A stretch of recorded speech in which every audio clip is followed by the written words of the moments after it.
नमस्कार, स्वागत है आपका विराट 24 न्यूज में। मैं आपके साथ आदर्श। मध्य प्रदेश में इन दिनों पड़ने वाली हल्की ठंड के साथ राजनीति में गर्माहट है। आगामी कुछ दिनों में मतदान होने हैं। चुनाव के चलते मध्य प्रदेश के पूर्वी इलाका विंध्य की चर्चा राजनीति के गलियारों में तेज होने लगी है। हर दल के लिए विंध्य अहम है। हर पार्टी यहाँ जाति का खेल खेलती हुई नजर आती है। विंध्य में 30 सीटें आती हैं और यही वजह रही कि इस बार पार्टियों के बड़े नेताओं, प्रधानमंत्री, गृह मंत्री राहुल गांधी, केजरीवाल सहित तमाम बड़े नेताओं ने विंध्य को साधने की कोशिश की। जहां पर बीजेपी, कांग्रेस के अलावा बीएसपी, आप पार्टी, सपा सहित अन्य दल भी हैं। मध्य प्रदेश में विधानसभा चुनाव का बिगुल बज चुका है। 17 नवंबर को आगामी सरकार का भविष्य लिखा जाएगा।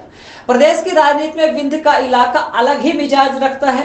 इसे भाजपा का गढ़ माना जाता है। बीते 4 चुनाव के आंकड़े भी इसकी गवाही देते हैं। यहाँ की 30 सीटों में से 27 पर भाजपा का कब्जा है। यहाँ जातिगत राजनीति प्रभावी रही है।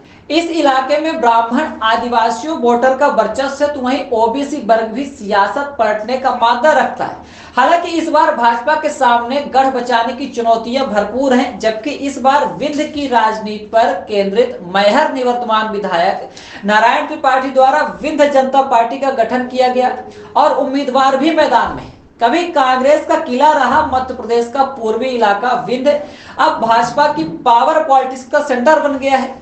समय के साथ साथ मध्य प्रदेश की राजनीतिक नक्शे में विंध्य में भाजपा का वर्चस्व बढ़ता गया और कांग्रेस का घटता गया।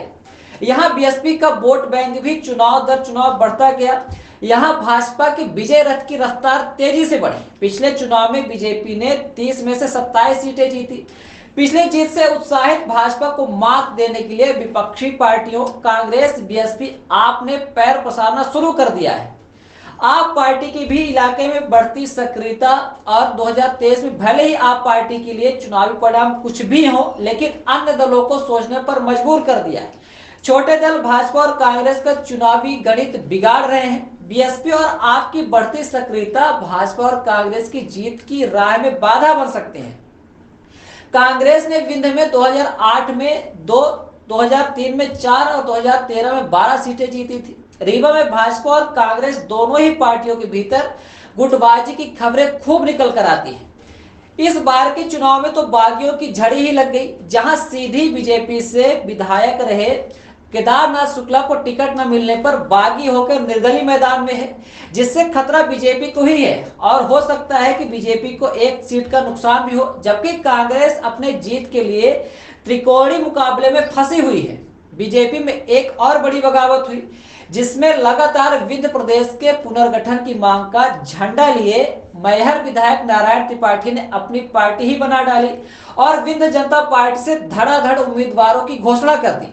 अब ऐसे में खुद का बना पाने में विंध्य जनता पार्टी के उम्मीदवार सफल हो पाते हैं या नहीं, यह तो आने वाले परिणाम में पता चलेगा। लेकिन दूसरे दलों के उम्मीदवारों का खेल जरूर खराब कर सकते हैं, क्योंकि विंध्य की राजनीति में नारायण के वर्चस्व को कम नहीं आंका जा सकता। खुद भी मैहर से अपनी पार्टी से उम्मीदवार है। ऐसे में पार्टी का पहले ही चुनाव में खाता खुल सकता है, लेकिन इसके लिए 3 दिसंबर तक इंतजार करना पड़ेगा, क्योंकि नारायण कांग्रेस, सपा और बीजेपी से विधायक बन चुके हैं। ऐसे में कांग्रेस का फायदा ना सही पर बीजेपी को एक सीट का नुकसान हो सकता है। कांग्रेस में भी बड़ी बगावत हुई, जहां सिद्धार्थ तिवारी विरासत वाली कांग्रेस छोड़कर बीजेपी का दामन थाम टिकट ले आए। अब ऐसे में किसको फायदा होता है, यह तो देखने वाली बात होगी। नौगौद के यादवेल सिंह कांग्रेस का हाथ छोड़कर हाथी की सवारी कर मैदान में है। बीजेपी से दावेदार रहे त्योंतर से देवेंद्र सिंह भी हाथी पर सवार है। साथ ही देवतलाव से पिछले चुनाव में गिरीश गौतम को कड़ी टक्कर देने वाली सीमा जयवीर सिंह कांग्रेस छोड़ सपा से उम्मीदवार है। साथ ही सिमौर विधानसभा में इस बार बीएसपी से बीडी पांडे प्रत्याशी हैं, जो कांग्रेस और बीजेपी का खेल बिगाड़ सकते हैं। सूबे में बसपा और अन्य दलों की मजबूती और बढ़ती सक्रियता से कांग्रेस और बीजेपी के लिए मुसीबत बन सकती है। लेकिन आपको बता दें, पिछले चुनाव में बीएसपी, सपा और आप पार्टी सहित अन्य दलों को विंध्य में एक भी सीट नहीं मिली थी।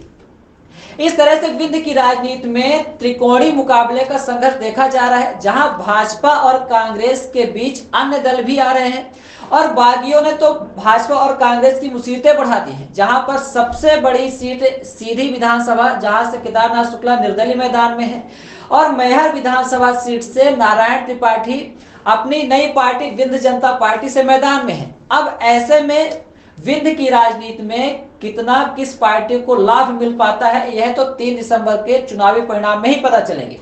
लेकिन विराट 24 न्यूज की आप सभी मतदाताओं से अपील है कि 17 नवंबर को होने वाले चुनाव मतदान में अवश्य जाए और अपने मताधिकार का प्रयोग कर सरकार, एक सशक्त और मजबूत सरकार बनाने में अपनी भागीदारी निश्चित करें।